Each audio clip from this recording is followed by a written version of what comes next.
selalu berusaha menyimpan sesuatu yang bisa membawa manfaat, baik untuk dirinya, untuk anak cucunya, maupun untuk keluarganya, untuk masa kini dan masa depannya. Kadang simpanan itu berbentuk uang, kadang berupa tanah, lain saat berbentuk pabrik, dan lain sebagainya. Sementara masa depan yang paling pasti adalah akhirat. Jika untuk masa depan dunia kita rela memeras keringat, membanting tulang, pergi pagi dan pulang petang, menyimpan uang, menyimpan tanah, menyimpan pabrik, pernahkah kita merenung jika satu saat kiamat datang, kita dibangkitkan dari kubur masing-masing, berdiri di padang mahsyar untuk mempertanggungjawabkan seluruh kegiatan hidup kita di dunia ini, lalu kita akan menuju ke alam akhirat. Sudahkah kita mempunyai simpanan untuk akhirat kita? Pada pertemuan kali ini saya ingin menyampaikan sebuah hadis di mana Rasulullah sallallahu alaihi wasallam bersabda, "Arba'un min kanzil jannah." Simpanan sorga ada 4 macam. Yang pertama, ikhfa'us sadaqah, menyembunyikan sedekah. Saudara-saudara kaum muslimin, sebagaimana yang kita maklum bahwa Allah Subhanahu wa taala melebihkan sebagian rezeki dari kita terhadap yang lain. Ada yang kaya, ada yang setengah kaya, ada yang miskin, ada yang setengah miskin, dan selanjutnya. Ada yang gajinya kecil tapi penghasilannya gede. Ada yang penghasilannya gede tapi nggak punya gaji. Ada juga yang memang gajinya gede dan penghasilannya gede. Kelebihan rezeki merupakan sunnatullah dan tidak harus membuat kita merasa lebih dari yang lain. Bahkan sebaliknya, kelebihan itu harus membuat kita ringan tangan untuk menolong mereka yang memang memerlukan pertolongan. Kalau saudara diberikan ilmu, maka pertanyaan akhirat cuma satu: ilmumu kau amalkan untuk apa? Kalau saudara diberikan umur yang panjang, pengadilan akhirat juga bertanya satu: umurmu kau habiskan di mana? Tapi kalau saudara diberikan harta, pengadilan akhirat akan bertanya dua: hartamu kau dapat dari mana? Kau belanjakan kemana? Dari mananya ditanya, dan kemananya juga ditanya. Oleh karena kita akan dimintakan pertanggungan jawab, maka amanah yang bernama harta ini harus kita gunakan dengan sebaik-baiknya. Ada penggunaan yang merupakan kewajiban, itu zakat namanya. Ada penggunaan yang sewaktu-waktu, itu infak namanya. Ada yang lebih sewaktu-waktu lagi, dan itu sedekah namanya. Zakat dia terikat oleh haul dan nisab, oleh putaran batas waktu dan ukuran dari harta itu sendiri. Sedangkan infak terikat oleh situasi dan kondisi perekonomian seseorang. Sedangkan sedekah tidak terikat dengan apapun. Dalam kondisi seperti apapun kita bisa melakukan sedekah dengan yang terkecil sekalipun. Sampai-sampai Rasulullah sallallahu alaihi wasallam mengajarkan, la tahqiranna minal ma'rufi syai'an walau an talqa akhaka biwajhin talik. Atau ada hadis, tabassumuka fi wajhi akhika laka shadaqah. Senyumanmu kepada temanmu adalah sedekah.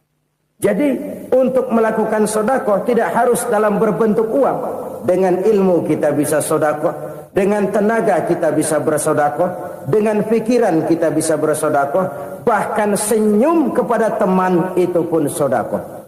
Jadi kalau sedekah dengan uang memang belum punya uang, nyengir aja banyakin. Itu asal pada tempatnya, jangan lalu ketemu tiang listrik cengengesan. Tentu tidak pada tempatnya dan tidak wajar. Nah, sedekah yang paling dicintai Allah adalah sedekah yang disembunyikan. Artinya, jauh dari sifat riya. Kan kadang-kadang ada orang sedekah itu disebutkan namanya, apa tidak bagus? Kalau memang niatnya ikhlas, ya bagus-bagus saja. Untuk memberikan sugesti kepada yang lain. Di Fulan bin Fulan nyumbang sekian, diumumkan. Boleh kalau niatnya untuk memberikan rangsangan kepada yang lain supaya dia menyumbang lebih besar dari orang tadi. Tapi kalau itu mendatangkan riya, maka sedekah yang paling dicintai Allah adalah sedekah yang disembunyikan. Tangan kiri saja tidak tahu apa yang diberikan oleh tangan kanan. Sedekah yang dilakukan dengan ikhlas akan merupakan perbendaharaan surga, tersembunyi dari pandangan orang lain, tidak seorang pun tahu. Karena memang sikap yang baik adalah melupakan kebaikan dan mengingat kesalahan. Itu salah satu ciri orang bahagia. Orang yang selalu mengingat kesalahannya dan berusaha melupakan segala kebaikannya. Kalau dia akan berada kebaikan, dia tidak bisa ikut, dia merasa rugi karena dia merasa belum pernah berbuat baik. Tapi kalau akan melakukan kesalahan baru, dia ingat kesalahan yang sudah-sudah, sehingga terhalang baginya untuk melakukan satu kesalahan baru. Demikianlah saudara-saudara, bahwa Allah melebihkan rizki sebagian kita dari yang lain, agar terjadi tolong-menolong dalam kehidupan ini. Jadi kesenjangan yang nature, kesenjangan yang alami, itu sunnatullah. Ada yang kaya, ada yang miskin, ada yang kelas menengah. Nah, kenapa lalu sekarang kita berusaha mengentaskan kemiskinan? Oleh karena adanya kesenjangan struktural. Kalau yang kaya bisa semakin kaya, kenapa yang miskin tidak bisa naik jadi ikut sedikit kaya? Sebab pada dasarnya Islam adalah agama yang sejak turunnya sudah berupaya memerangi kemiskinan. Bahkan dikatakan kemiskinan itu mendekatkan kepada kekufuran. Orang kalau miskin udah dekat banget sama kafir. Gampang menjadi kafir.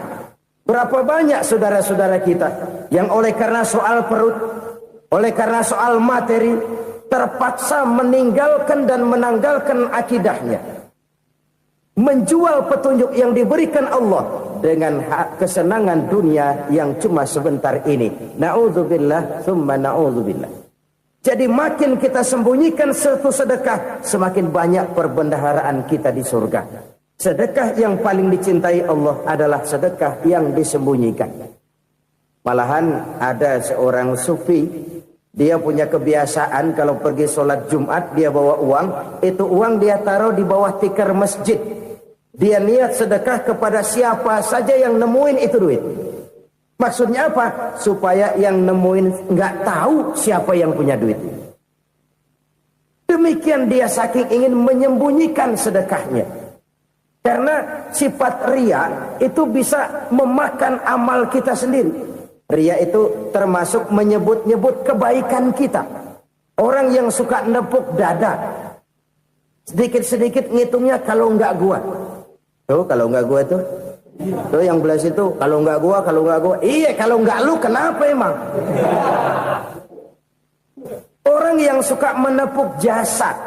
Tuh biasanya memang begitu saudara-saudara. Kalau perang lagi berkecamuk, orang nggak sempat ngaku jadi pahlawan. Tapi begitu perang selesai, yang kagak kenal bedil ngaku pahlawan, mas. Itu sesuatu yang biasa. Oleh karenanya, orang-orang yang ikhlas dalam bersedekah, disembunyikannya sedekah itu, Allah cinta betul. Malahan ada hadis memberikan jaminan, inna sadaqatal mar'il muslimi tazidu fil umri wa tadfa'u mitatas su'i. Sesungguhnya sedekahnya seorang mukmin tazidu fil umri, bisa menambah umur panjang. Wa tadfa'u mitatas su'i, dan menyelamatkan manusia dari mati secara su'ul khatimah. Jadi siapa yang kepengen panjang umur, banyaklah sedekah. Yang bosan hidup, pelit terus. Sedekah menambah panjang umur dan menyelamatkan manusia dari mati secara su'ul khatimah. Pak, katanya umur itu nggak bisa ditambah, nggak bisa dikurangin. Kapan? Kalau ajal sudah datang. Fa idza jaa ajaluhum la yastakhiruna sa'atan wa la yastaqdimun. Kalau ajal datang tidak bisa dimajukan, tidak bisa dimundurkan. Itu kalau ajal sudah datang. Tidak bisa lagi umur ditambah dikurangi, sudah datang. Tapi kalau belum datang, itu kan haknya Allah. Mau ditambah, mau dikurangi, hak prerogatif Allah.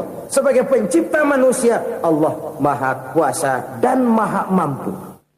Sedekah ini menambah panjang umur dan menyelamatkan manusia dari mati secara su'ul khatimah. Itu orang mati kan sama ya, kondisinya mati, nggak nafas. Tapi hakikat mati kan lain-lain. Ada yang mati itu husnul khatimah, baik akhirnya. Misalnya lagi ngaji mati, lagi sholat mati, lagi sedekah mati. Ini yang dinamakan dengan husnul khatimah, baik di akhirnya. Sebaliknya ada yang su'ul khatimah, jelek di akhirnya. Ini yang jadi catatan akhir.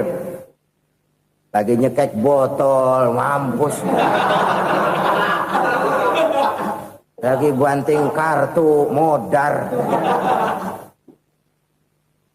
Su'ul khatimah, jelek pada akhirnya. Sedekah menyelamatkan manusia dari mati secara su'ul khatimah. Dan kita semua kepengen mendapat husnul khatimah, jauh dari su'ul khatimah. Oleh sebab itu yang bisa menyelamatkan kita dari penyakit itu antara lain adalah sedekah yang disembunyikan, yang dikerjakan dengan ikhlas karena Allah. Tidak karena kepengen dipuji orang, tidak karena ingin dikatakan orang pemurah, sebab orang dermawan itu orang yang memberi tanpa harus diminta.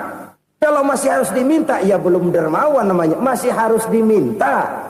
Kalau nggak diminta ya tulus, lolos, polos. Saudara-saudara kaum muslimin rahimakumullah. Harta adalah amanat dan akan kita pertanggungjawabkan. Allah melebihkan rizki sebagian kita dari yang lain agar kita saling tolong menolong, bantu membantu. Nabi janjikan siapa yang meringankan beban saudaranya muslim di dunia, Allah akan meringankan bebannya di akhirat nanti. Sebuah jaminan dari baginda Nabi. Si orang yang kita bantu barangkali tidak bisa membalas, Allah yang akan membalas lewat jalan lain yang tidak pernah kita sangka-sangka. Ada orang tanya, Pak, ini ada orang nyumbang masjid sambil marah-marah, bagaimana? Saya bilang sumbangannya aja ambil, marahnya jangan. Marahnya jangan diambil, itu urusan dia. Saudara-saudara kaum muslimin rahimakumullah. Umat Islam ini kan umat yang punya potensi besar. Kadang kita merenung, kenapa kadang-kadang pembangunan masjid kok lambat sekali? Kalau hotel hari ini peletakan pertama, bulan depan peresmian. Supermarket hari ini peletakan batu pertama, minggu depan peresmian. Tapi kalau sudah yang namanya masjid, kadang-kadang peletakan batu pertama sekaligus jadi batu terakhir. 3 tahun, 4 tahun, campur nebar jalak di jalanan. Duit dijaring kayak ikan sepat. Apa tidak ada orang Islam yang kaya? Banyak. Apa tidak ada pengusaha muslim yang jadi konglomerat? Ada. Lalu yang belum banyak itu yang komit terhadap nilai-nilai agamanya.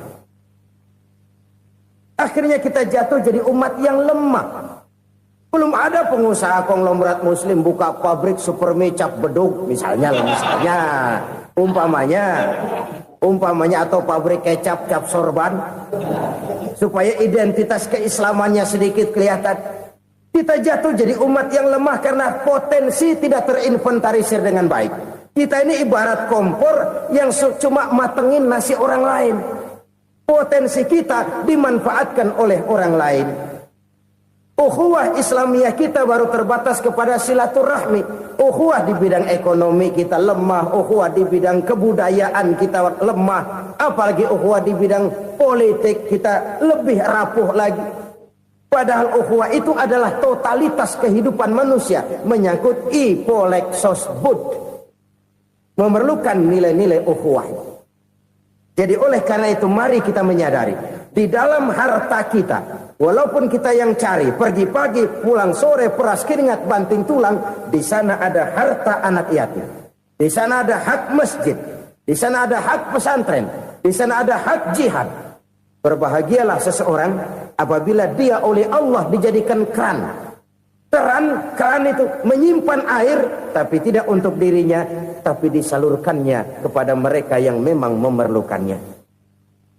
Saudara-saudara kaum muslimin rahimakumullah, ini yang pertama. Jadi perbendaharaan surga adalah menyembunyikan sedekah. Orang lain nggak tahu, kita pun nggak pernah ngitung-ngitung. Kita anggap lewat begitu saja, padahal itu deposit akhirat. Satu. Yang kedua, perbendaharaan surga itu apa?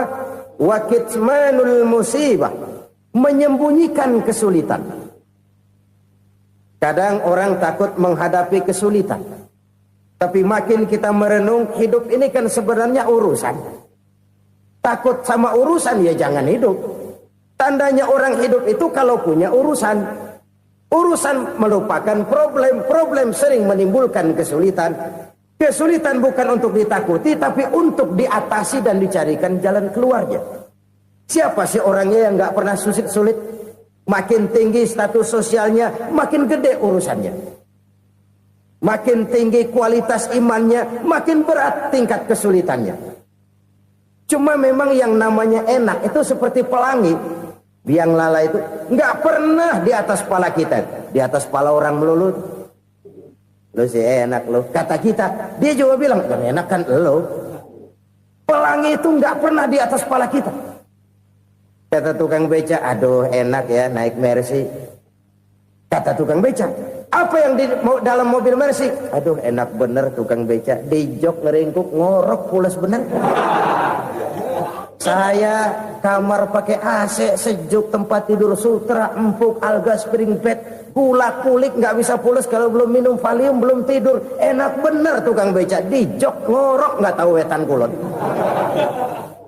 Si tukang beca bilang yang di Mercy enak, yang di Mercy bilang tukang beca enak. Inilah enak, nggak pernah di atas kepala kita, di atas kepala orang lain melulu enak itu.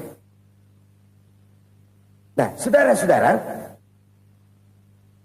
yang merupakan perbendaharaan surga itu orang yang bisa menyembunyikan kesulitan, baik pribadi ataupun rumah tangga. Nih terutama rumah tangga yang jadi soalnya. Kadang-kadang kita ini kalau senang, sebaliknya kalau senang kita diam, kalem aja, cuek. Banyak banget duit kita bawaan, diam aja udah. Malah ketemu orang takut. Tapi begitu susah, sekampung tahu. Padahal Nabi mengajarkan perbendaharaan surga itu menyembunyikan musibah, menyembunyikan kesulitan. Kalau enak, cerita sama orang-orang. Kalau nggak enak, rasain sendiri, tekan sendiri, atasin sendiri. Kita kan sebaliknya, senang kita diam, asal lagi susah, paling tidak kita nyari teman buat cerita kesusahan. Siapa orangnya yang nggak pernah susah? Cuma soalnya bagaimana kita mengatasi kesusahan itu sendiri. Begitu juga misalnya kalau orang sudah berumah tangga, itu orang tuanya harus menjadi tempat dia cerita yang enak-enak saja. Yang nggak enak rasain berdua, selesaikan berdua, atasin berdua. Jangan dibalik. Asal senang diam, giliran susah saja. Maknya laporan. Terbalik. Bisa menjaga security informasi. Maka nama bayam keluar diam, malah seluitan. Enak amat lo makan daging ayam. Security informasi. Saudara-saudara kaum muslimin rahimakumullah. Ujian yang terberat itu yang pernah diberikan kepada para nabi, para rasul, para aulia, para ulama. Makin tinggi keimanan, makin berat bentuk kesulitan. Ayo saya kemukakan satu contoh saja. Ada seorang nabi yang kaya, nabi kaya, namanya Nabi Ayub. Iblis kalau orang begini kan keki. Ibadahnya rajin, kaya. Nih yang kayak begini susah digodain. Kalau ibadahnya rajin, miskin, enggali bisa disogok. Sini imannya mantap, ibadahnya rajin, kaya, nabi lagi. Oh, tapi namanya iblis nggak kurang akal. laporan. Tuhan, kenapa Les? Ya ini bahasa saya, bahasa Qur'annya sih nggak gitu. Itu hambamu yang namanya Ayub, dia rajin ibadah cuma karena dikasih kaya aja. Coba kasih miskin dia, berhenti dia sembahyang. Ah, kamu bisa aja. Saya tahu Ayub itu hambaku yang ikhlas. Saya buktiin Tuhan, silahkan. Dibuktiin lah, iblis turun ke alam ini. Yang mula-mula dia lakukan, dia rusak sawah ladang Nabi Ayub. Dia binasakan binatang ternak Nabi Ayub. Sehingga dalam waktu singkat, jatuhlah Nabi Ayub dari orang paling kaya, jadi orang paling miskin. Beliau masih ibadah di mihrab dalam masjid. Datang iblis. Saudara Ayub, ya. Lagi ngapain? Ibadah. Nyembah Allah, nyembah Allah. Oh, percuma. Kenapa? Tuhan yang ente sembah nih, dia udah bikin miskin ente. Sawah ladang ente hancur lebur, binatang ternak binasa. Sekarang ente jadi orang paling miskin. Ngapain nyembah Tuhan kayak begitu? Tekor. Udah berhenti dah ibadah, berhenti ibadah. Ini iblis sama Tuhan laporannya lain, yang dikerjakan kepada Nabi Ayub juga lain. Benar begitu iblis kata Nabi Ayub? Iya, sawah ladang saya habis, buras. Binatang ternak saya binasa, binasa. Saya miskin, bangpak. Apa jawab Nabi Ayub? Bukan innalillahi, ya ini hebat. Alhamdulillahillazi a'tani wa akhadha minni. Segala puji bagi Allah yang telah memberikan harta kepada saya dan sekarang mengambilnya lagi. Alhamdulillah. Allah yang ngasih, Allah yang ambil. Itu mah urusan Allah. Iblis cuman ibadah jalan terus, sujud lagi Nabi Ayub. Iblis seleher gondok banget. Dasar Nabi nggak mempan dia apa-apain. Miskin malah alhamdulillah. Allah yang ngasih, Allah yang ngambil. Jadi kalau kita tidak komit, kita tidak terikat kepada kaya, miskin, senang, susah, apa yang bisa bikin kita susah? Jadikan kekayaan, kemiskinan, jadikan senang, susah sebagai anak buah yang bisa kita atur. Jangan kekayaan ngatur kita, jangan kemiskinan ngatur kita. Kita yang harus mengatur mereka. Senang, susah, kaya, miskin, bahagia, sengsara, jadikan itu anak buah yang bisa kita atur. Kalau sekarang kita kaya, lain saat boleh jadi kita miskin, semiskin-miskinnya. Allah yang ngasih, Allah yang ngambil. Tenaga mana yang bisa menghalangi? Ibadah jalan terus. Iblis makin gondok. Dasar Nabi loh. Akhirnya apa? Nabi Ayub dikerjain, diberikan penyakit. Demikian fatal penyakitnya. Bayangin, udah miskin sakit. Masya Allah. Miskin sakit. Sakitnya nggak lama, kira-kira 16 tahun. Istrinya 3, 2 mental minta ceraiin. Ngerawatin laki bengek begini. Senang belum tentu, susah udah pasti nih. Cerai aja, cerai dah. Cerai. Tinggal satu Siti Rahmah yang setia menemani beliau. Sesetia-setianya hati perempuan. Satu saat Siti Rahmah bilang, "Bang, iya, abang kan Nabi bang. Lalu namanya Nabi kan doanya jarang meleset bang. Maksud kamu minta kenapa sih sama Tuhan biar abang sembuh baik dah bang?" Siti Rahmah, iya. Saya sakit berapa tahun sih dah? 16 tahun bang. Sebelum ini saya sehat berapa tahun? Ya kira-kira 60 tahun bang. Nah coba ente banding-bandingin Rahmah. Saya dikasih sehat 60 tahun. Dikasih sakit 16 tahun. Sudah nggak sabar. Mau doa kepada Allah minta sembuh. Saya malu. Malu kepada Allah. Diuji dengan yang luar biasa seperti ini. Tidak mengganggu stabilitas kehambaannya. Dia tetap menghamba kepada Allah subhanahu wa ta'ala. Saudara-saudara kaum muslimin rahimakumullah. Kunci menghadapi kesulitan itu apa? Allah jelaskan dalam satu ayat, wa basyiris sabirin alladzina iza asabathum musibah qalu inna lillahi wa inna ilaihi raji'un. Gembirakan orang-orang yang sabar. Siapa mereka itu? yang apabila mendapat musibah mereka kembali kepada keyakinan dasar segalanya dari Allah dan segalanya akan kembali kepada Allah. Ini konsepsi dasar dari sikap muslim dalam menghadapi berbagai kesulitan. Segalanya dari Allah, segalanya akan kembali kepada Allah. Kalau ini sudah kondisi dasarnya, maka kita akan lapang menghadapi kenyataan bagaimanapun pahitnya. Apakah itu namanya miskin, apakah itu namanya sakit, bahkan maut sekalipun. Maut sekalipun. Segalanya dari Allah, segalanya akan kembali kepada Allah. Ini sikap hidup, bukan sekedar ucapan. Kita kadang-kadang menjadikannya sebagai ucapan. Mulutnya sehingga berhenti, innalillahi wa inna ilaihi rajiun, tapi nangisnya terus gerung-gerungan. Bukan itu, ini kesadaran moral. Kalau segalanya dari Allah, segalanya kembali kepada Allah, kan sebenarnya cuma nunggu giliran. Hari ini saya nyembayangin dia, entah hari apa saya disembayangin orang.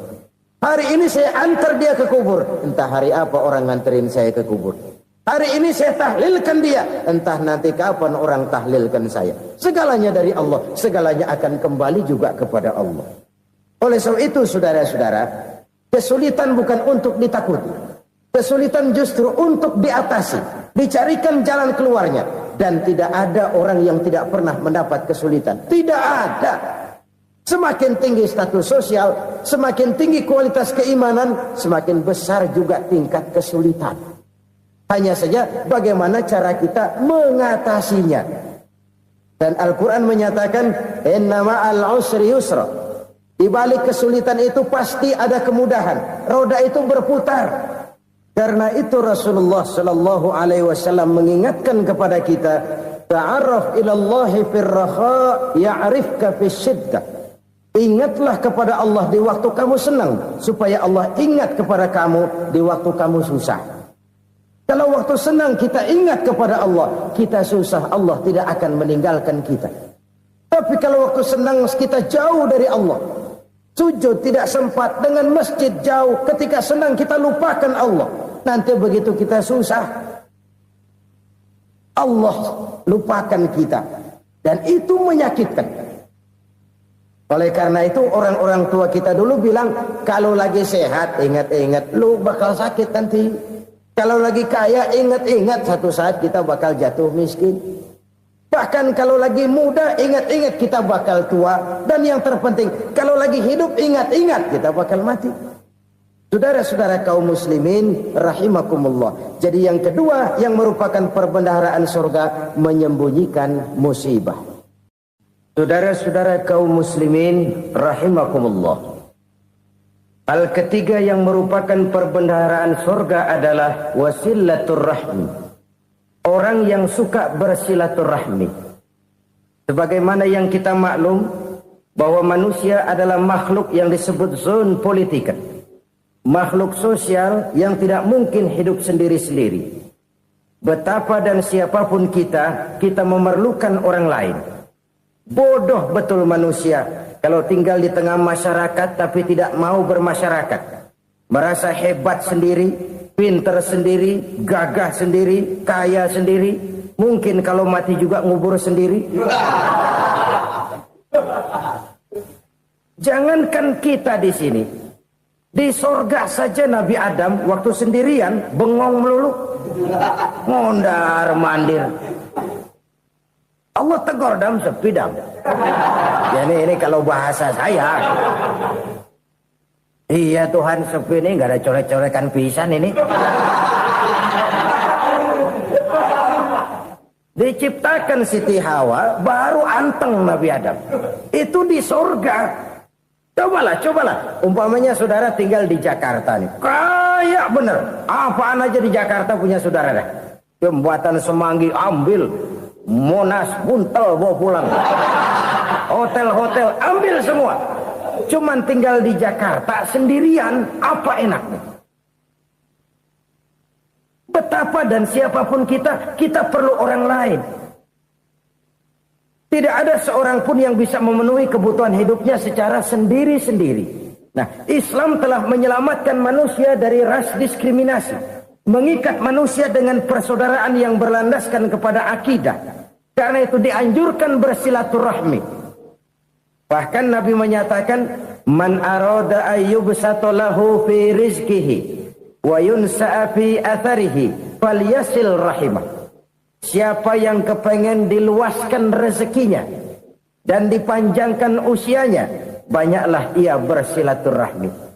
Siapa yang kepengen dimudahkan rezekinya, hendaknya ia banyak bersilaturahmi. Kalau banyak teman, kesulitan kan paling tidak ada tempat cerita. Udah susah, sendirian kita pikirin diri, nggak ada tempat tukar pikiran. Cepet banget sama bengek. Dilawan sendiri. Nah, secara makro kita bisa berkata, tidak mungkin ada kemenangan kalau tidak ada kekuatan. Tidak ada kekuatan kalau tidak ada kesatuan dan persatuan. Tidak mungkin ada kesatuan dan persatuan tanpa semangat silaturahmi. Kalau umat Islam mau menang, dia harus kuat. Kalau umat Islam mau kuat, dia harus bersatu. Kalau umat Islam mau bersatu, dia harus membudayakan silaturahmi ini. Bahkan sampai-sampai kata Nabi, kalau bisa cari nilai tambah. Apa? Silman qata'ak. Bersilaturahmilah kau kepada orang yang marah denganmu. Masya Allah, indahnya ajaran agama kita. Orang yang marah pun kepada kita, kata Nabi, kalau bisa bersilaturahmilah kepadanya, kepada orang yang marah itu. Di situ nilai tambah. Cuman jujur nih hadis, ngucapinnya gampang, ngamalinnya yang berat banget. Orang marah sama kita, kita disuruh silaturahmi, ada apa malu? Lu marah, ada gue marahan lagi. Tunggu pikirin. Saudara-saudara kaum muslimin rahimakumullah. Tapi ini yang diajarkan, bahkan ini yang dicontohkan oleh baginda Rasul. Bagaimana begitu mudah? Misalnya satu saat Abu Jahal ini ngatur strategi bagaimana bikin Muhammad celaka. Dia gali lubang di depan tempat tidurnya. Dia tutupin daun korma. Terus dia panggil seseorang, ke sini. Kasih tahu Muhammad, pamannya sakit keras, minta ditengokin. Berangkat orang ini ke sana. Muhammad, labbaik. Pamanmu sakit keras, dia minta ditengokin. Baik, saya akan datang menjenguk beliau. Berangkatlah Nabi ke rumah Abu Jahal tanpa prasangka apapun. Abu Jahal udah pasang setil, selimut 3 rangkap setengah dipakai. Persis kayak orang meriang. Tapi sembari ngintip dari balik selimut. Begitu Muhammad buka pintu, nah, masuk perangkap nih. Muhammad jalan menuju tempat pembaringan. Makin lama makin dekat, makin lama makin dekat. Makin dekat ke lubang yang dipasang oleh Abu Jahal itu. Dalam hati Abu Jahal, terus dah jatuh, mampus dah lo ini. Mampus lo hari ini nih. Apa yang terjadi? Malaikat Jibril datang. Muhammad, pamanmu cuma pura-pura sakit. Di depan tempat tidurnya ada lubang perangkap supaya kamu jatuh ke situ. Sudah, kamu pulang. Balik kanan Nabi. Sudah hampir jatuh ke lubang, balik kanan, pulang. Bayangin kecewanya Abu Jahal. Muhammad dikit lagi, Muhammad dikit lagi. Enggak, paman, saya pulang aja. Emosi bangun dari tempat tidur, enggak sadar kalau lagi pura-pura sakit. Lompat ngejar Nabi, dia lupa dengan lubang yang dia gali. Serak, nyemplung sendiri ke dalam lubang.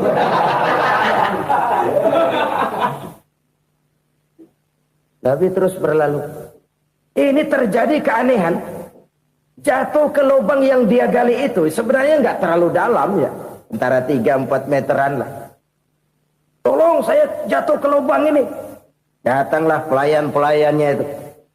Angkat saya dari sini. Oh, yang ngulurin tambang. Satu gulung, belum juga nyampe itu tambang. Kurang, beli lagi ke warung. Sambung, ulur lagi, nggak juga bisa sampai. Wah, ini kerjaan Muhammad ini.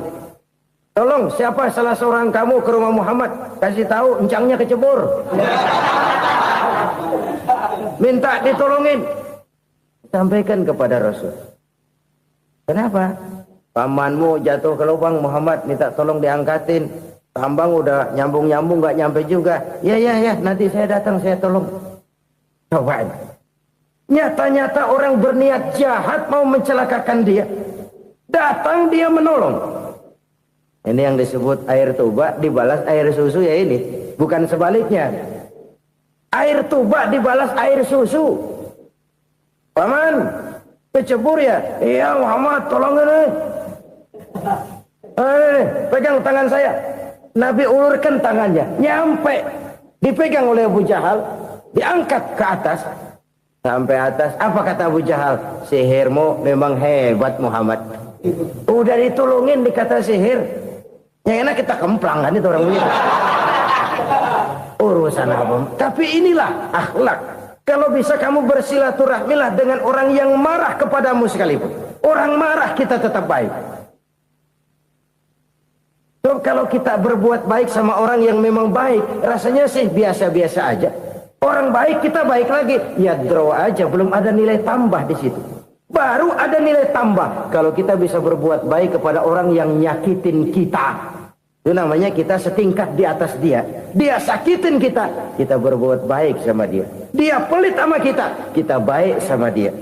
Dia marahin kita, kita deketin dia. Di situ kita punya nilai tambah. Jadi siapa yang ingin diluaskan rezekinya kata Nabi dan dipanjangkan umurnya, hendaklah ia banyak-banyak bersilaturahmi. Sederhana sebenarnya silaturahmi. Tapi silaturahmi membangkitkan semangat kesatuan dan persatuan. Kesatuan dan persatuan melahirkan kekuatan. Dalam matematika, 1 ditambah 1 pasti 2. Tapi di tengah masyarakat, 1 orang takut ditambah 1 orang takut, hasilnya jadi 2 orang setengah berani. Kenapa setengah berani? Karena udah berdua. Tadi pan takut sendirian. Kalau dia kumpul turu-turu takutlah jadi berani. Kita yang lemah, kita yang tidak berdaya, kita yang miskin, kalau mau kompak bersatu, apa yang nggak bisa kita kerjain? Apalagi tinggal di kota besar, pilihan cuma 2, bertahan atau minggir. Bertahan atau minggir. Untuk bisa bertahan harus mampu bersaing. Untuk mampu bersaing harus punya keahlian. Keahlian harus ditunjang dengan pendidikan. Ditambah oleh kekompakan sebagai umat. Udah miskin mencar mulu, orang injek kita. Orang nggak pandang urusan apa malu. Oleh karena itu silaturahmi pada hakikatnya merupakan ruh dari ukhuwah yang diajarkan oleh agama kita. Bagaimana Islam menyelamatkan masyarakat manusia dari ras diskriminasi, mengikat manusia, dan tidak ada persaudaraan yang lebih indah selain persaudaraan yang diikat dengan nilai-nilai akidah. Sepanjang orang di jalan Allah, itulah saudara kita. Keluar dia dari jalan Allah, selesailah persaudaraan sampai di situ. Karena itu, kalau ingin menyimpan sesuatu di surga, banyaklah bersilaturahmi. Datang ke rumah ini, datang ke rumah itu, dan lain sebagainya. Itu simpanan kita di akhirat nanti. Ini yang ketiga. Saudara-saudara, yang keempat, perbendaharaan surga itu apa? Wa qawlu la hawla wa la quwwata illa billah. Ucapan la haula wa la quwwata illa billah. Ibadah kan ada yang berat, modalnya besar. Bangun masjid berat, modalnya besar. Bangun rumah sakit berat, modalnya besar. Ada ibadah yang berat, tapi modalnya ringan. Misalnya puasa. Puasa itu berat, mengendalikan nafsu. Kalau sekedar nggak makan nggak minum sih enteng, mengendalikan nafsu itu jihad terbesar. Tapi kan modalnya ringan, cuma niat saja. Ini ibadah berat, modalnya ringan. Ada ibadah yang ringan, modalnya juga enteng. Seperti termasuk ucapan la haula wa la quwwata illa billah. Tanpa sadar, la haula wa la quwwata illa billah, nyelengin tuh di surga.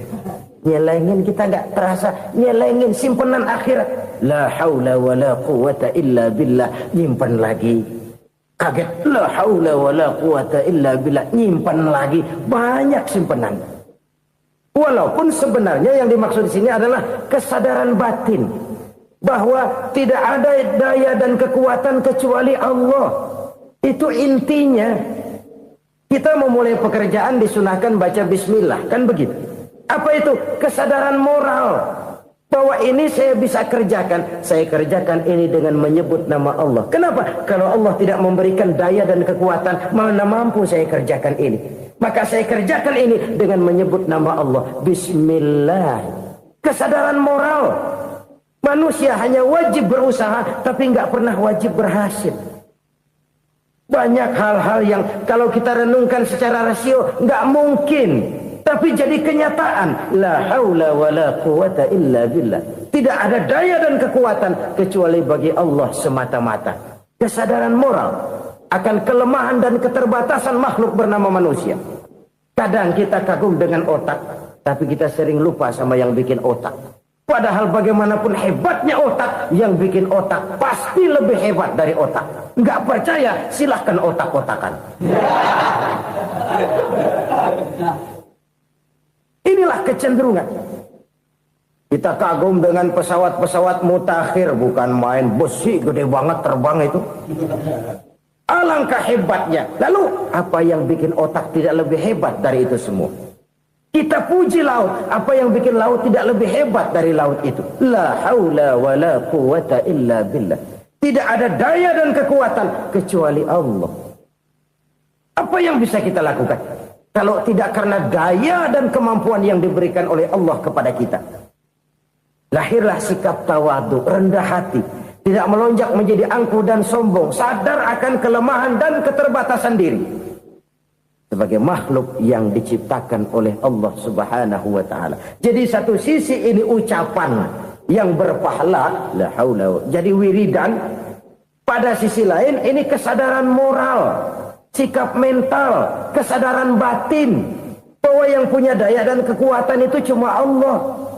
Kita nggak pantas untuk sombong, sebab sombong itu pakaiannya Allah. Kita nggak sedang pakai pakaian Allah, kegedean. Dan makin kita renungi, makin terbentur. Apa sih yang bisa kita sombongin? Kita mau sombong apa?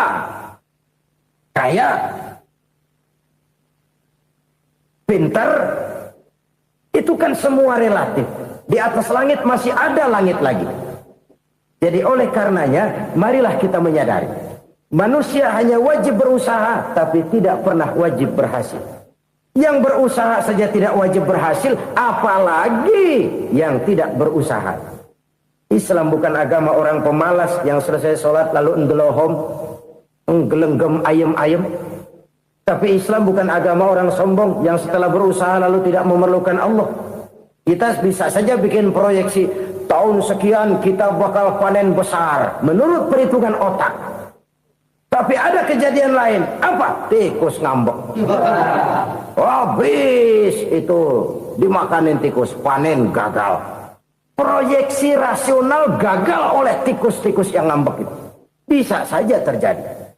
Tahun depan kita panen besar, urung. Kenapa? Musim panas panjang. Dan sekarang ini koran-koran bikin berita musim mengalami penyelewengan. Bukan cuma manusia yang nyeleweng sekarang. Musim pakai nyeleweng. Mestinya kan musim hujan udah selesai, masih hujan-hujan juga. Musim. Nah sekarang kita boleh bikin proyeksi, kita bakal panen besar. Tahu-tahu musim panas panjang, sawah retak, air kering. Cari teknokrat yang paling botak, suruh pendekin tuh musim panas. La haula wa la quwata illa billah. Inilah kesadaran moral. Saudara, saya teringat satu saat ada seorang konglomerat. Umurnya ya kira-kira 70-an. Satu saat dia ditanya oleh wartawan, "Pak, umur Bapak berapa sih?" "Ya paling 10 tahun." 10 tahun? 10 tahun? Anak Bapak berapa orang? Satu saja? Satu. Harta Bapak berapa? Ya paling-paling bangsa 7 juta kali. 7 juta? Iya. Pak, kenapa Bapak bohongi saya? Bapak punya buku biografi. Koran-koran, majalah-majalah banyak memuat cerita riwayat hidup Bapak. Saya tahu umur Bapak 70. Kenapa bilang cuma 7 tahun? Saya tahu anak Bapak 8. Kenapa cuma bilang 1? Saya tahu harta bapak miliaran, mungkin triliunan, pabrik di mana-mana, bank di mana-mana. Kenapa bilang uang bapak cuma 7 juta? Nah, kata si konglomerat tadi, kamu benar nak, kamu benar. Umur saya kalau jumlahnya memang 70 nak. Cuman ingat-ingat saya, baru 7 tahun terakhir ini saya sujud. Baru 7 tahun terakhir ini saya berusaha dekat dengan Allah. Saya laksanakan perintahnya, saya jauhi larangannya. 7 tahun inilah rasanya yang ada nilainya di hadapan Allah. Yang 63 tahun matong, kelabu, kelem umur gue. Habis untuk maksiat, untuk munkarat. Maka ketika ditanya tadi, umur saya 7 tahun itu. Oh begitu Pak. Oh iya. Lalu anak Pak. Anak bapak kan 8. Kenapa bilang cuma 1? Nah, kalau jumlah hitungannya memang anak saya 8. Tapi dari 8 orang ini rasanya cuma 1 nih. Yang bakal jadi buah hati, belahan jantung. Pelanjut cerita, penerus sejarah. Bakal jadi anak soleh yang akan mendoakan saya. Cuma 1 rasanya anak saya ini yang bakal jadi buah hati saya. Besar-besaran saya. Yang akan mendoakan di kubur saya. Yang akan mendoakan di akhirat saya. Yang 7 orang mana, Masya Allah, yang atu tenggeng, yang atu nyekek botol mulu, yang atu nggak karu-karuan. Makanya saya bilang 1 anak saya yang akan bisa mendoakan saya. Oh begitu Pak. Iya.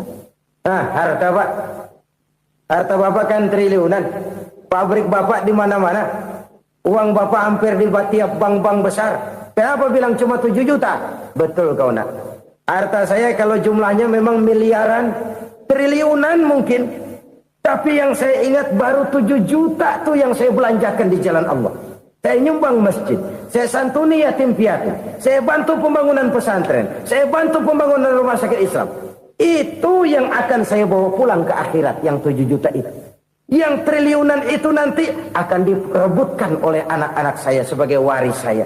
Jadi harta saya 7 juta itu yang bakal nemenin saya di akhirat. Yang akan saya bawa pulang jadi teman saya. Saudara-saudara kaum muslimin, jangan-jangan orang tua itu adalah kita-kita ini. Jangan-jangan kita-kita ini adalah orang tua itu. Jangan-jangan itu potret dari diri kita masing-masing. Dari sekian umur yang diberikan Allah, berapa tahun yang ada nilainya di hadapan Allah? Dari sekian anak-anak yang merupakan amanah, berapa yang akan mendoakan kita sebagai orang tuanya menjadi anak soleh? Dari sekian banyak harta yang diberikan Allah, berapa yang akan kita bawa pulang menghadapnya nanti, yang kita belanjakan di jalan Allah? Ini sebuah potret kehidupan. Karena itu kita kembali kepada la haula wa la quwwata illa billah. Kita wajib berusaha, kita wajib berikhtiar. Selebihnya, segala daya dan kekuatan hanya milik Allah saja semata-mata. Satu kesadaran batin dari setiap pribadi muslim. Setelah ia berusaha dan berikhtiar, ia menyerahkannya kepada Allah Subhanahu wa ta'ala. Jadi, satu sisi ini merupakan wiridan ucapan yang mengandung pahala. Pada sisi lain, ini merupakan sikap batin dari seorang muslim di dalam ia menghadapi realitas kehidupan ini. Saudara-saudara kaum muslimin, rahimakumullah. Kalau ini kita jadikan satu basis kehidupan, maka ini akan menyelamatkan manusia dari kemungkinan tergelincir menjadi orang yang lupa diri dan lupa darat. Sebab itu Imamul Ghazali berpesan, Jadidis safinah fa innal bahra amiq wa khuziz zad fa inna safara ba'id wa khaffifil hamla fa innal hamla sadid. Perbarui selalu kapalmu karena lautan sangat dalam. Bawa bekal yang banyak karena perjalanan ini sangat jauh. Ringankan beban karena kebanyakan beban akan menyakitkan. Alangkah indah kalimat ini, alangkah dalam makna yang terkandung di sana. Perbarui selalu kapalmu karena lautan sangat dalam. Apa artinya ini? Jaga mentalmu baik-baik. Pelihara imanmu baik-baik karena hidup penuh cobaan seperti lautan. Kita kalau berlayar di lautan kan kadang-kadang tenang, angin bertiup sepoi-sepoi basah. Jika malam datang bintang gemintang bertabur menghias cakrawala. Rembulan memantulkan sinarnya dengan indah. Dalam keadaan begitu berlayar enak. Tapi lain saat ombak menggunung, halilintar menyambar, angin topan bertiup. Berapa banyak sudah saudara-saudara kita yang tenggelam di lautan dunia tanpa sadar bahwa dia belum sampai kepada pantai yang akan dituju. Berapa banyak sudah saudara-saudara kita yang tenggelam di lautan dunia ini tanpa sempat bangkit lagi. Dia menyangka sudah sampai kepada tujuannya. Hati-hati kapal jangan sampai bocor karena lautan sangat dalam. Iman ini jaga baik-baik karena hidup penuh dengan ujian. Wa khuzizat fa inna safara ba'id. Bawa bekal yang banyak karena perjalanan sangat jauh. Saudara mau ke Bandung, bawa duit. Saudara mau ke Surabaya, banyakkan lagi duitnya. Saudara mau ke Mekah, gepokan, iketan tuh duit nggak lembaran lagi. Makin jauh perjalanan, makin banyak bekal yang harus kita bawa. Kalau saudara dari Jakarta mau ke Surabaya, kagak bawa duit berangkat juga, itu sih bukan berani namanya, nekat. Sampai Surabaya belum tentu, sengsara di jalan udah pasti. Kenapa? Nggak bawa bekal berangkat. Sama juga kita nih, misalnya belum sempat sembahyang, mati. Waduh, berani banget orang. Belum punya bekal, mati. Sengsara di jalan.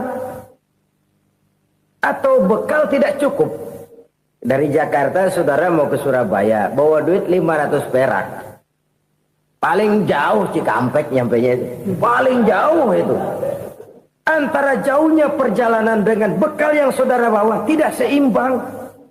Hidup ini perjalanan panjang. A walking tour.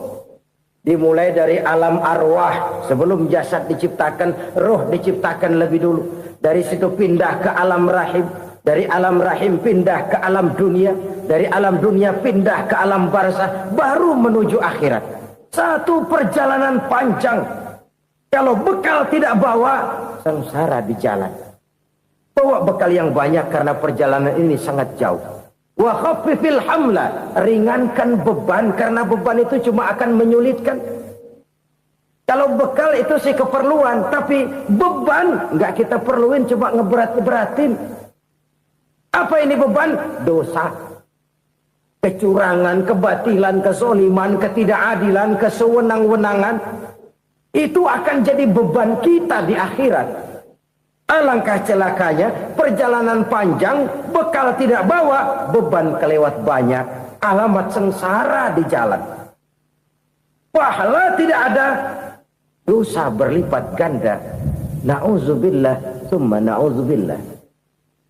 Kalau kita rangkum nasihat Al-Ghazali dengan kisah si konglomerat tadi, kita akan mengambil kesimpulan. Pertama, bekal terbaik dalam menghadapi gejolak kehidupan ini tidak lain adalah iman. Yang kedua, pahala dan dosa. Dua hal kontroversial. Pahala adalah bekal, dosa adalah beban. Tapi kita sekarang kan tidak begitu terangsang kepada yang abstrak. Orang berlomba mencari yang konkret-konkret saja. Yang real. Kalau memang dosa, benjol dong. Kira-kira begitu. Kira-kira begitu. Persis orang Yahudi dulu. Orang Yahudi itu kan pernah minta kepada Nabi Musa. Ya Musa, lan nu'mina laka hatta narallaha jahrah. Musa, kami nggak bakal mau beriman kepada Allah kalau belum kami lihat Allah ada nongkrong di depan kami. Kalau memang Tuhan ada, taruh dong di depan kami. Mau yang konkret-konkret saja. Kalau memang dosa, benjol dong. Kalau memang pahala, berasa dong. Orang terangsang kepada yang real, yang konkret-konkret saja. Karena itu, untuk mengejar dosa, orang mau bayar. Tapi untuk mengejar pahala, walaupun tidak bayar, orang segan. Ini yang dikatakan oleh Nabi, kamu mengharapkan ke surga, tapi kamu berat melaksanakan sesuatu yang bisa membawa kamu ke surga. Kamu ingin jauh dari neraka, tapi tiap saat kamu lakukan perbuatan-perbuatan yang justru menjerumuskan kamu ke neraka. Idda'aitum an-najata minan nar wa ramaitum fiha anfusakum. Kamu ingin selamat dari neraka, tapi kamu lemparkan diri kamu ke neraka. Kamu ingin masuk surga, tapi berat sekali kamu melakukan perbuatan-perbuatan yang bisa menyampaikan kamu di surga. Saudara-saudara kaum muslimin rahimakumullah. Jadi hal keempat yang merupakan perbendaharaan surga adalah la haula wa la quwwata illa billah. Satu sisi ini merupakan ucapan yang memperberat timbangan akhirat. Pada sisi lain ini merupakan sikap hidup seorang muslim. Kesadaran batin yang sangat dalam bahwa tidak ada daya dan kekuatan kecuali Allah.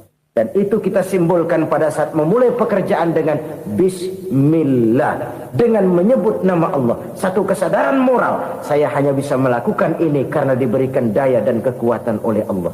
Lahirlah sikap tawadu, rendah hati, tidak melonjak menjadi angkuh dan sombong. Saudara-saudara, sampai sini dulu jumpa kita kali ini. Semoga 4 perbendaharaan surga ini dapat kita lakukan, yang kelak akan merupakan bekal kita di kemudian hari nanti. Amin ya rabbal alamin. Bapak-bapak, ibu-ibu, saudara-saudara kaum muslimin rahimakumullah. Di dalam kehidupan kita sebagai seorang muslim, minimal 5 kali dalam sehari semalam kita mendengar seruan untuk mendirikan solat yang disebut azan. Ada kalimat menarik di dalam kalimat azan itu, yakni seruan hayya 'alal falah, marilah menuju kepada keberuntungan, marilah meraih kemenangan. Seruan ini adalah kecenderungan dari setiap manusia, apapun warna kulitnya. Artinya, setiap orang dalam hidup selalu ingin meraih dan mencari kemenangan. Kemenangan akan melahirkan kepuasan batin, dan kepuasan batin memberikan kebahagiaan. Sedangkan kekalahan melahirkan penderitaan batin, dan penderitaan batin menjerumuskan seseorang di dalam berbagai bentuk kerugian. Jikalau inilah seruan azan, maka masalahnya ialah apa yang menyebabkan kita meraih kemenangan. Al-Quranul Karim memberikan tuntunan dan ajaran kepada kita bahwa orang-orang yang memperoleh kemenangan itu tidak lain adalah orang-orang yang bertakwa. Hanyalah mereka yang bertakwa kepada Allah Subhanahu wa ta'ala pada akhirnya akan tampil sebagai pemenang. Lalu siapa orang yang bertakwa itu? Dijelaskan dalam awal-awal Al-Baqarah, orang yang bertakwa yang akan meraih kemenangan. Pertama, alladzina yu'minuna bil ghaib, yaitu orang-orang yang beriman kepada yang gaib. Percaya bahwa ada alam yang gaib, alam yang abstrak, alam yang tidak bisa dijangkau oleh salah satu daripada panca indera kita. Mereka percaya dan beriman kepada adanya malaikat, beriman kepada adanya iblis dan jin, beriman kepada adanya alam kubur, beriman kepada adanya alam mahsyar, beriman kepada adanya alam akhirat, beriman kepada adanya surga dan neraka. Beriman bukan cuma sekedar beriman dalam ucapan bibir saja, tetapi beriman yang nilai iman itu mampu mewarnai gerak dan gaya hidupnya. Iman yang meresap sampai ke tulang sumsum, kemudian memberikan dampak positif di dalam kehidupan manusia.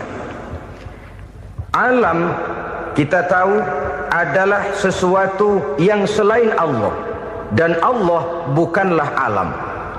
Apapun namanya selain daripada Allah, itu adalah alam. Alam pada hakikatnya terbagi menjadi 2. Ada alam syahadah, alam nyata, alam konkret, alam yang bisa dijangkau oleh salah satu indera kita. Kemudian ada alam ghaib, alam yang tidak bisa dijangkau oleh panca indera kita, alam metafisika, alam abstrak, alam yang wajib kita imani keberadaannya.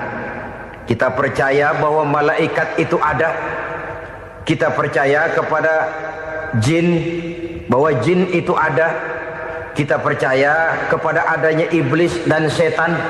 Bukan percaya kepada iblis dan setannya, percaya bahwa iblis dan setan itu ada.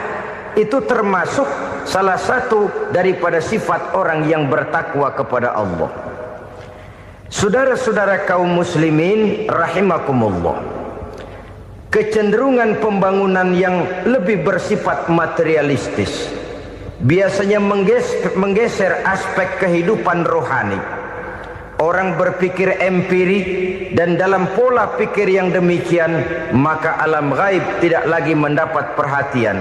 Aspek kehidupan yang bersifat rohaniah malah mulai ditinggalkan. Akibatnya terjadilah kepincangan di dalam kehidupan kita. Pernah ada satu pengalaman pribadi dalam perjalanan kembali ke tanah air. Dalam pesawat di sebelah kanan saya duduklah seorang Jerman namanya Heiner Simonsen. Iseng saya ajak kenalan, saya ajak ngobrol, saya tanya dia. Saya bilang, Mas Heiner ini, kalau pesawat yang kita tumpangi ini jatuh ke bawah, kira-kira apa yang bakal terjadi, Mas? Dia bilang, kita semua akan mati. Begitu? Iya. Oke.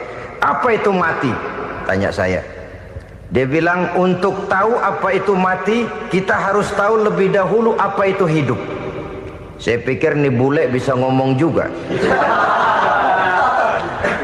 Baiklah kata saya. Apa hidup menurut Anda itu? Oh, hidup itu dia bilang, kalau seluruh anggota badan kita bekerja secara normal, paru-paru memompa darah secara normal, jantung berdetak secara normal, sel-sel tubuh bekerja secara fit, dan organisme tubuh hanya mau bekerja secara normal, dia bilang, kalau kita memberi makan yang cukup, menu yang teratur, dan gizi yang lengkap. Saya bilang, kesimpulannya apa, Ner? Dia jawab, hidup adalah dari tangan ke mulut. Life is from the hand to the mouth, kata dia. Hidup adalah dari tangan ke mulut. Jadi masalah hidup tidak lebih daripada masalah isi perut. Orang pergi pagi, pulang sore, peras keringat, banting tulang, perut yang dibelain. Saya bilang, you are wrong. Sampean salah, Ner. Kamu orang Islam bukan? Bukan. Pantas. Kenapa saya salah? Dia bilang, ya jelas salah. Salahnya di mana? Kamu ini manusia. Kalau hidup cuma dari tangan ke mulut, saya bilang, kambing di kampung saya juga begitu pikirannya, Ner. Itu kambing di kampung saya, asal perutnya kenyang, sudah hidup dia. Perkara besok bagaimana, lusa prospeknya macam mana, bulan depan ada apa, kambing nggak pernah mikir. Di kampung saya kambing juga pikirannya begitu. Kamu Kristen ya? Tadinya. Loh kok tadinya, lalu apa sekarang kamu ini? Dia bilang, sekarang saya netral. Saya tidak beragama, tapi saya percaya kepada Tuhan sebagai pencipta alam. Saya ingat benar dia bilang, I haven't any religious, but I believe to God as the creator of the world. Kenapa bisa netral begitu, Ner? Habis saya bingung katanya. Islam bilang Islam baik, Kristen bilang Kristen baik, Hindu Buddha bilang Hindu Buddha baik, semua agama baik. Saya netral sekalian, nggak beragama. Yang penting saya percaya kepada Tuhan. Saya bilang, Ner, kamu ini kayak orang mau beli celana, lalu bingung. Yang satu bilang Levi's bagus, yang satu bilang Blue Jean hebat, yang satu bilang Wool England hebat. Celana ini hebat, celana itu bagus, celana ini hebat. Semua celana bagus, kamu bingung. Akhirnya netral, tidak pakai celana. Itu juga salah. Saya pikir-pikir, kemudian saya melihat bahwa dua pola berpikir Heiner ini nampaknya sudah mulai menggejala di lingkungan masyarakat bangsa kita. Disadari atau tidak, secara jujur kita harus berkata, dua pola pemikiran Heiner ini mulai berkembang di tengah masyarakat bangsa kita. Pertama, pola pikir materialisme. Hidup adalah dari tangan ke mulut. Masalah hidup tidak lebih masalah isi perut. Itu yang perlu dibela, dan disitulah arti kehidupan. Pergi pagi, pulang sore, peras keringat, banting tulang untuk mempertahankan perut. Kalau sudah kemari cara orang berpikir, maka buat apa percaya kepada yang gaib? Untuk apa sholat? Untuk apa puasa? Untuk apa zakat? Untuk apa menghadiri majelis taklim? Tanpa kepercayaan kepada yang gaib, hidup berjalan menurut alur empiris dan materialis. Kalau sudah ke sana cara orang berpikir, biasanya orang lalu cenderung menghalalkan segala cara. Hanyalah orang yang percaya bahwa akhirat ada. Hanyalah orang yang percaya bahwa alam kubur itu ada. Hanyalah orang yang percaya bahwa malaikat itu ada, hidupnya akan lebih terarah dan terkendali. Karena kepercayaan kepada yang gaib, yang merupakan fase daripada kehidupan setelah hidup yang sekarang ini, mewarnai gerak pribadi seseorang di dalam dia melakukan kegiatan hidupnya. Pola berpikir materialisme, disadari atau tidak, mulai menggejala di lingkungan masyarakat bangsa kita. Hidup tidak lebih dari urusan tangan ke mulut, mulut ke tangan, tangan ke mulut. Asal perut sudah kenyang, hiduplah sudah. Perkara bagaimana prospek hari yang akan datang, bagaimana akhirat, tidak jadi persoalan. Ini yang oleh Nabi diperingatkan, ad-dunya sijnul mu'min wa jannatul kafir. Dunia adalah penjara bagi orang beriman dan surga bagi orang kafir. Dulu di zaman Belanda hadis ini pernah disalah tafsirkan, disalah artikan, digunakan sebagai senjata untuk mengkebiri dan membuat impoten umat Islam. Sudahlah, umat Islam gak usah macam-macam, kata Belanda. Dunia ini kan penjara buat orang Islam, surga buat orang kafir. Di penjara jangan bertingkah.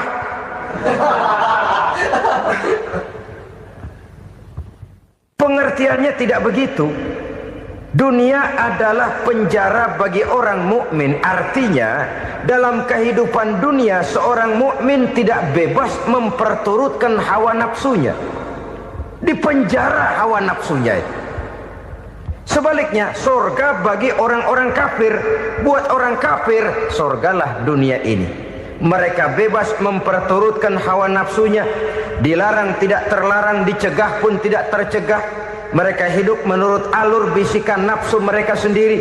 Kemudian bila ajal datang, maut merenggut nyawa, selesailah surganya sampai di situ.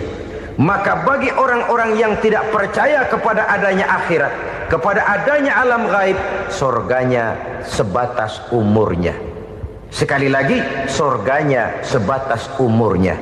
Bila umur selesai, ajal pun datang merenggut nyawa, selesailah sudah surganya sampai di situ. Alangkah pendeknya perjalanan orang-orang yang tidak percaya kepada alam gaib ini. Bagi kita mukmin, jikalau kita mampu memenjarakan hawa nafsu, kita bisa bahagia di dunia ini. Dan Islam memang tidak menyuruh kita sengsara di dunia. Raih dunia, kejar dunia, gapai dunia sebagai alat untuk mencapai kebahagiaan di akhirat nanti. Hidup adalah satu perjalanan panjang yang terbentang sejak kita terlahir dari alam rahim sampai kepada alam akhirat nanti. Andai kata kita gagal meraih kebahagiaan di dunia, toh kita masih punya akhirat. Tapi jangan jadi dalil yang melemahkan semangat. Biarin dah kita di dunia kebelangsak, yang penting akhirat. Akhirnya dunia benar-benar kebelangsak. Bagaimana dunia ini bisa kita raih, dan bagaimana meraih dunia untuk menunjang kepentingan akhirat nanti. Yang kedua dari pikiran Heiner yang saya lihat menggejala di lingkungan masyarakat bangsa kita, timbulnya manusia-manusia netral. Seolah-olah Tuhan yes, agama no. Sama Tuhan percaya, agama ogah. Tuhan ngangguk, giliran agama godeng. Padahal hampir dalam setiap ayat dalam Quran, kata-kata amanu biasanya bergandeng dengan wa amilus shalihat. iman dan amal soleh.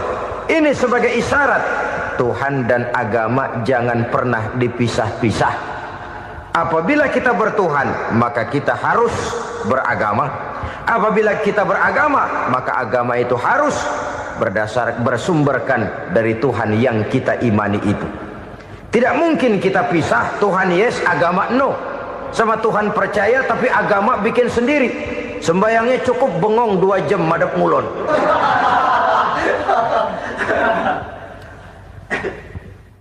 Saudara-saudara kaum muslimin rahimakumullah. Jadi dengan demikian, agama yang kita akui merupakan unsur mutlak di dalam pembangunan sekarang ini, merupakan bagian dari kehidupan yang menuntun kita bahwa di balik alam nyata ini, di balik alam syahadah ini ada alam gaib. Dan mudabbir, murabbi, yang mengatur, yang menguasai, yang memelihara baik dia alam nyata, baik dia alam gaib, tidak lain adalah Allah Subhanahu wa ta'ala. Di sana ada satu super power, satu maha kekuatan yang kita perlu bersandar kepadanya.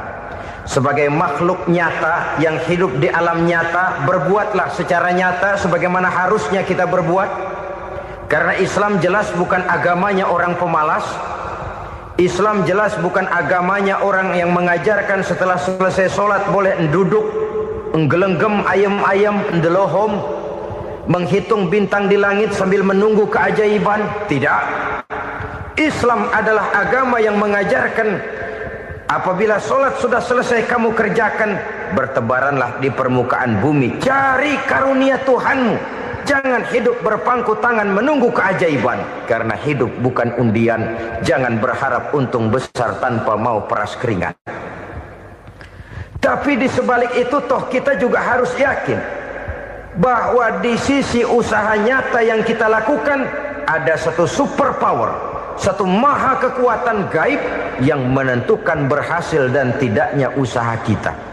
Kepercayaan kepada hal semacam inilah yang mendorong kita untuk mempunyai sandaran vertikal, agar jikalau usaha ini berhasil, kita tidak lupa diri dan lupa daratan.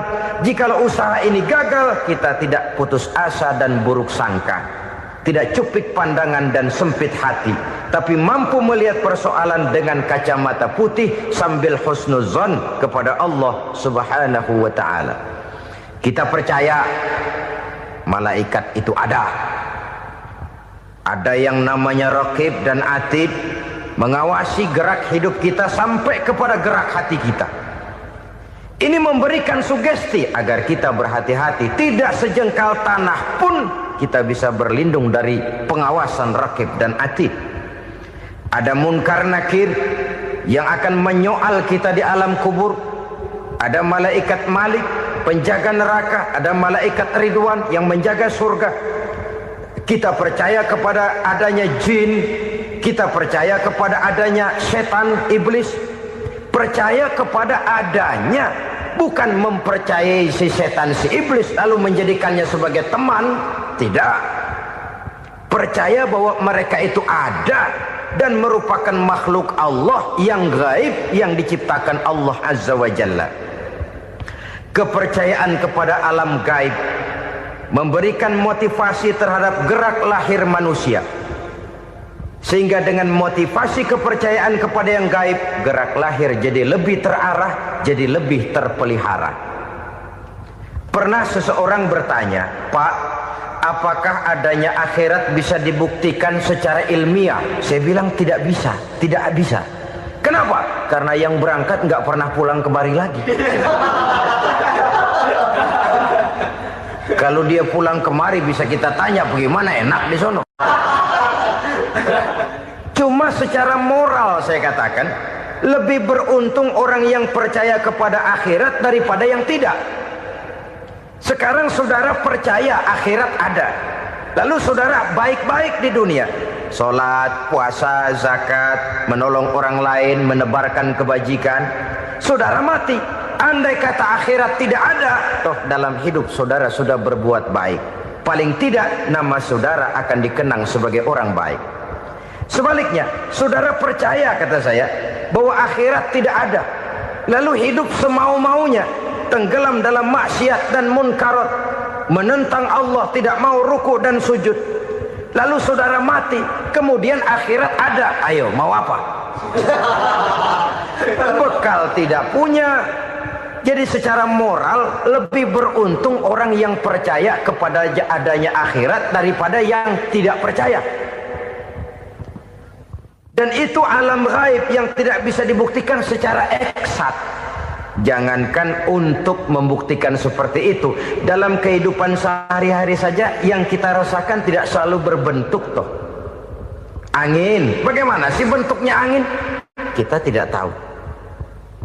Merah, buktinya kalau dikerok merah. Yang merah itu kulit, yang kulit kita bukan anginnya. Sakit, rasa sakit itu ada, tapi bagaimana bentuk sakit? Kita nggak pernah tahu.